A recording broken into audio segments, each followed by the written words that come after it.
First ಈ video ನೋಡ್ಕೊಂಡ್ ಬಂದು ಆಮೇಲೆ ಕಮೆಂಟ್ಸ್ ಓದೋಣ. ನಾಮಿನೇಟ್ ಮಾಡುವವರು ಗಿಲ್ಲಿ ಊಲಿಗೆ ತಂದ್ರೆ ನಾಮಿನೇಟ್ ಮಾಡ್ಬೇಕು. ರಜತ್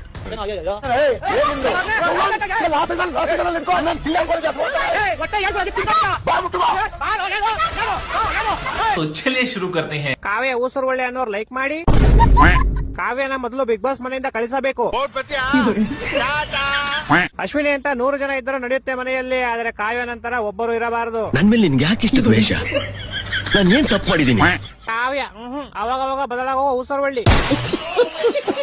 ಪಾಸಿಟಿವ್ ಆರ್ ನೆಗೆಟಿವ್ ಒಂದೊಂದ್ಲಿ ಕಾವ್ಯ ಅಷ್ಟೇ. ಬೇಕಣ್ಣ ಈ ಲೋಪರ್ ನನ್ ಮಗನ್ ತಲೆ ಬೇಕೇ ಬೇಕು.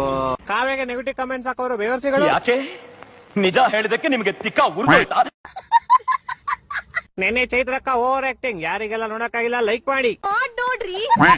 ಈ ವಾರ ಮನೆ ಮಗಳು ಸ್ಪಂದನ ಎಲಿಮಿನೇಟ್ ಆಗಬಹುದು ಅನ್ಸುತ್ತೆ. ಗಿಲ್ಲಿ ಒಬ್ಬನಿಗೋಸ್ಕರ ಯಾರ್ಯಾರು ಬಿಗ್ ಬಾಸ್ ನೋಡ್ತೀರಾ?